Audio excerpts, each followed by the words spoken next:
విషయాన్ని చెప్పారు. ద్వాపరయుగంలో కృష్ణ పరమాత్మ యదా యదా హి ధర్మస్య గ్లానిర్భవతి భారత అభ్యుత్థానమధర్మస్య తదాత్మానం సృజామ్యహం అంటాడు. ఈ దేశంలో అత్యంత ప్రధానము ధర్మమే, సమస్త శాస్త్రముల యొక్క సారము ధర్మమే. అటువంటి ధర్మమునకు ఎప్పుడిప్పుడు ఇబ్బంది కలుగుతుందో అప్పుడప్పుడు మళ్ళీ ధర్మాన్ని నిలబెట్టడం కోసం నేను అవతారమును స్వీకరిస్తాను అంటాడు. అవతారము అంటే యథార్థమునకు ఈ మాంసచక్షు చేత చూడడానికి వీలు కాకుండా అంతటా నిండిపోయినటువంటి పరబ్రహ్మతత్వం ఏదున్నదో ప్రహ్లాదుడి మాటలలో అయితే ఇందుకలడు అందులేడని సందేహము కలదు చక్రి సర్వోపతు దిందు వెతకి చూచిన అందంది కలడు దానవద్గని వింటే అంటాడు. పాలలో నెయ్యి ఎక్కలేదు, అంతటా ఉంది నెయ్యి, కానీ కనపడుతుందా? కొంత సాధన చేస్తే ఆ పాలు కాచి తోడు పెట్టి పెరుగై తవ్వం దింపి చిలికి మజ్జిగ చేసి మజ్జిగని బాగా తరచి సాధన చేస్తే అందులోంచి వెన్న పైకి తేలితే పాత్రలో వేసి పొయ్యి మీద పెట్టి అగ్ని మీద తప్పం చేస్తే నెయ్యి వచ్చింది. కానీ నెయ్యి ఉన్నది పాలలోనే. పాలలో ఉన్న నెయ్యి మాంసచిక్షుకి ఎలా కనపడలేదో, కొంత సాధన చేస్తే ఎలా కనపడిందో, అలాగే విశ్వమునందున్న విశ్వనాథుడు లేదా విశ్వము కన్నా అభిన్నమైనటువంటి విశ్వనాథుని యొక్క దర్శనము కొరకు కొంత సాధన చేయవలసి ఉంటుంది. ఆ సాధన యొక్క చివరి ఫలితం ఏమి అంటే జ్ఞానం. ఇందాక స్వామి అద్భుతమైనటువంటి ఉపమానం చెప్పారు. పువ్వు పిండైనట్టు, పిందె కాయై ఫలమైనట్టు, ఆ పువ్వు ఫలంలోకి వెళ్ళిపోయినట్టు కర్మల యొక్క సమస్త ప్రయోజనము ఆ జ్ఞానమును పొందుట, దాని వలన పునరావృత్తిరహిత శాశ్వత శివ సాయుధ్య స్థితిని పొందుట. అయినప్పుడు ఒకప్పుడు కృష్ణ పరమాత్మ ధర్మములకు ఇబ్బంది కలిగితే నేను అవతారం తీసుకుంటాను అన్నాడు. కానీ కలియుగం దగ్గరికి వచ్చేటప్పటికి ఒక పెద్ద సమస్య ఏర్పడింది. రాక్షసులకు ఉపాధి లేదు. ఒక ఆవుని చూస్తే ఇది ఆవు అని గుర్తుపడతాం, ఎద్దుని చూస్తే ఇది ఎద్దు అని గుర్తుపడతాం, కుక్కని చూస్తే కుక్క అని గుర్తుపడతాం. ఒక్కొక్క దానికి ఒక్కొక్క ఉపాధి. కలియుగంలో రాక్షసులు మనుష్యుల యొక్క మనస్సు ఎందు ప్రవేశించి ఉంటారు. వాళ్ళు వేరు ఉపాధులతో తిరగరు. పూర్వంలో ఏదో పెద్ద పెద్ద కోరలు కొమ్ములు పెట్టుకుని తిరిగే అవకాశం లేదు. కాబట్టి ఎంతమందిని చంపడం సాధ్యం అవుతుంది? ఒకప్పుడు త్రేతాయుగంలో అయితే బండన భీముడు అత్తజన బంధవుడు జ్వలపానతూన పూదండ కళాప్రచండ భుజదండవ కీర్తికి రామమూర్తికి రెండవ సాటి దైవ వికలీడనుచున్ గడకట్టి భేరికాటంటడంటడంటని దమ్ముల అజాండము నిండమత్త వీదండమునికి చాటదను దాశరథి కరుణాపయోనిధి అన్నట్టుగా రామచంద్రమూర్తి యొక్క భుజములు తాండవం చేస్తాయా అన్నట్టుగా రాక్షస సంహారం చేశాడు. ద్వాపరయుగం దగ్గరికి వచ్చేటప్పటికి కన్నులు తిరువది కడుచిన్ని పాపడై దానవి చనుబాలు త్రావి చంపే 3వ నెల నాడు ముద్దుల కుర్రడై కోపించి శకటంబు కులద్రూసి ఏడాది కుర్రడై ఎగసి తృణావర్తు మెడపట్టుకుని చీల్చి మృతులు చేసి తల్లి వెన్నలకునై తను రోల కట్టంగా సబలుడై మద్దుల కులద్రూసి పశుల క్రీపుల కాచుచు బకుని చీరి వెలగతోడు తదైచ్చుని వీసి గడపే సబలుడై కరదైచ్చుని సంహరించి ఇతడు కేవల మనుజుడే ఇంచి చూడా అంటారు భాగవతంలో. అసలు కన్నులు కూడా సరిగ్గా విప్పి చూడడం రానటువంటి పసిపిల్లవాడిగా ఉన్నప్పటి నుంచి పూతనా సంహారం చేసి కృష్ణ పరమాత్మ రాక్షసుల్ని విధ్వంసం చేశాడు. కలియుగం దగ్గరికి వచ్చేటప్పటికి మనుష్యుల మనసులలో ఉన్నటువంటి రాక్షసుణ్ణి తరిమి కొట్టడానికి వేరు మార్గాన్ని స్వీకరించవలసి ఉంటుంది తప్ప ధర్మం తప్పుతున్నారని ఎంతమంది శిరస్సులు ఖండించడం కుదురుతుంది? కృష్ణుడు ఒకడు, శివుడు ఒకడు కాదు. అందుకే కృష్ణ పరమాత్మ చేసినటువంటి ప్రతిజ్ఞని నిలబెట్టడానికి అధర్మం పట్ల ఆకర్షితులైనటువంటి వారి యొక్క శిరచ్ఛేదం చెయ్యకుండా వారి మనసులను ప్రబోధము చేత ప్రక్షాళనము చేసి మనసులలో ఉన్నటువంటి రాక్షసుల్ని తరిమి కొట్టడానికి వచ్చినటువంటి శివావతారమే శంకర భగవత్పాదులు. తద్వారా కృష్ణ పరమాత్మ చెప్పినటువంటి మాటని శంకరుడు నిజం చేశాడు. అంటే నిజానికి శివకేశవులని రెండుంటే ఆయన అన్న మాట ఆయన చూసుకుంటాడనాలి. కాదు, ఉన్నది ఒక్కటే పదార్థం. ఇదే భారతీ తీర్థస్వామి వారు చేసిన ప్రతిపాదన.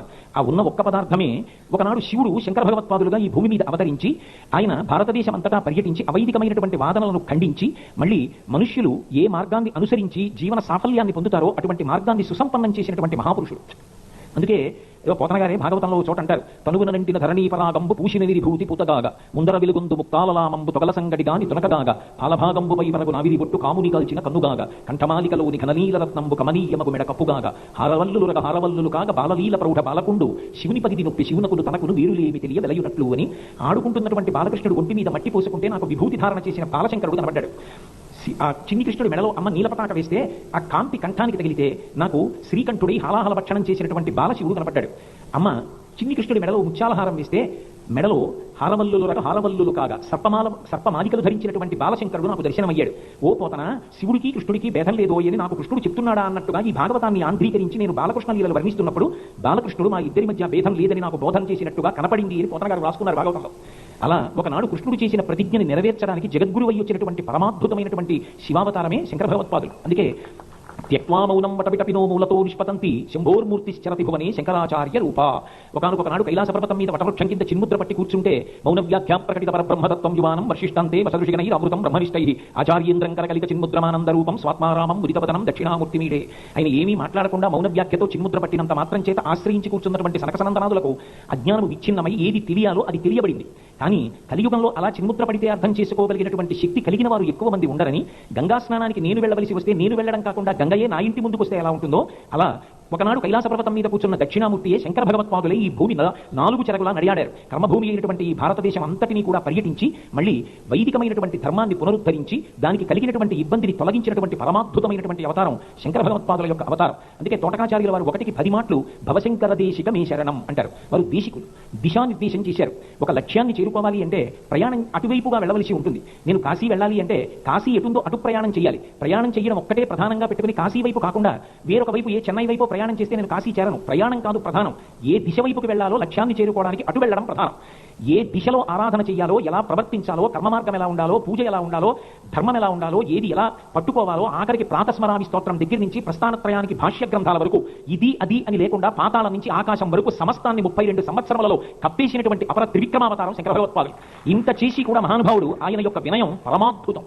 త్రేతాయుగంలో రామచంద్రమూర్తి యొక్క వినయం ఎంత గొప్పదో, కలియుగంలో మళ్ళీ శంకర భగవత్పాదుల యొక్క వినయం అంత గొప్పది. పశుమాం సర్వజ్ఞ ప్రజిత కృపయా పలయ విభో అంటారు శివానంద లహరిలో. శివ, నేను పశువుని, నువ్వు పశుపతివి, మన ఇద్దరి మధ్య ఉన్న అనుబంధం ఇది, నీకు తెలియదా నేను పశువుని? స్వామి, నన్ను నువ్వు కాదా సంస్కరించవలసిందంటారు. నిజంగా శంకర భగవత్పాదుల స్థాయిని పొందింది వారి వినయం అటువంటిది. వారు లోకానికి అంతటికీ సందేశం ఇవ్వడానికి ప్రార్థన ఎలా చేయాలో కూడా తెలియని నా వంటి వారి కోసమని షట్పదీ స్తోత్రం ఇచ్చారు. అందులో వారి మొదటి ప్రతిపాదన ఏమి అంటే అవినయమపనయ విష్ణు అన్నారు. స్వామి, నా అహంకారాన్ని తొలగించు, నా గర్వాన్ని కూకటి వేళ్లతో తీసేయి, నాకు వినయాన్ని ప్రసాదించు. ఆ వినయము లేని నాడు మనిషి జీవితానికి సార్థక్యం లేదు. ఏదో చిన్న విషయాన్ని పట్టుకుని నా అంతటి వాడిని నేనని విర్రవీగేటటువంటి స్వభావం నా నుండి తొలగించు. తల వంచి 2 చేతులు కైమోడ్చి నమస్కరించి నేను ఎంతటి వాడిని అని అనగలిగినటువంటి ప్రజ్ఞని నాకు కటాక్షించు.